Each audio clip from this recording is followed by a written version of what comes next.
Syndicate হটাও, football বাঁচাও। জনে জনে খবর দে, সিন্ডিকেটের কবর দে। সম্প্রতি বাংলাদেশ ফুটবল সমর্থকরা এই স্লোগানগুলো দিয়ে বাংলাদেশের চলমান ফুটবল সিন্ডিকেটের বিপক্ষে আওয়াজ তুলেছিল। সর্বস্তরের ফুটবল সমর্থকরা আন্দাজ করতে পেরেছেন যে কোনো এক সিন্ডিকেটের কারণেই হয়তো যুগের পরে যুগ, বছরের পরে বছর পিছিয়ে আছে বাংলাদেশ ফুটবল। এই সিন্ডিকেটের পেছনে কারা কারা আছেন এবং এই সিন্ডিকেটের রহস্য ফুটবল সমর্থক হিসেবে সবারই জানতে ইচ্ছে হয়। বাংলাদেশি বংশোদ্ভূত খেলোয়াড়দের অবমূল্যায়ন, রিসেন্টলি ফাহমিদুলকে বাদ দেওয়া, হামজা ম্যাচে ইম্প্যাক্ট, উল্টাপাল্টা পজিশনে প্লেয়ারদেরকে খেলানো, যোগ্যদের বেঞ্চে বসিয়ে রাখা, অযোগ্যদের দিয়ে খেলানো, হুটহাট করে খেলোয়াড়দেরকে দলে ঢুকানো, আবার হুটহাট করে বাদ দিয়ে দেওয়া, প্রয়োজনীয় প্র্যাকটিসের অভাব, মানসম্মত স্টেডিয়ামের অভাব, প্রয়োজনীয় সুযোগ সুবিধার অভাব। জাতীয় দলে বেতনের স্বল্পতা এবং বেতন ঝুলিয়ে রাখা সিন্ডিকেট আমাদের সবারই জানা, তবে যেটা জানা নাই সেটা হচ্ছে এগুলো করছে কারা।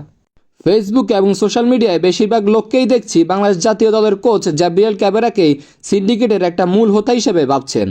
তবে শুরুতেই বলে নিচ্ছি, জ্যাব্রিয়েল ক্যাবেরা সিন্ডিকেটের একটি অংশ মাত্র। তিনি সিন্ডিকেটের ভাড়া করা একজন সৈন্য মাত্র। তো এই কোচকে দিয়ে সিন্ডিকেটীয় কাজগুলো করানোর পেছনে সিন্ডিকেটের রহস্য একটু জানার চেষ্টা করি। বাংলাদেশ ফুটবল ফেডারেশনের বর্তমান সভাপতি তাবিথ আউয়াল, তিনি আসার পর থেকেই টুকিটাকি চেষ্টা করে যাচ্ছেন, তবে চোখে পড়ার মতো আহামরি কোনো পরিবর্তন তিনি নিয়ে আসতে পারেননি। এবার আসা যাক বাফুফের সিনিয়র সহসভাপতি ইমরুল হাসানের কাছে, যিনি সকল সিদ্ধান্ত গ্রহণে খুবই প্রভাব ফেলে থাকেন।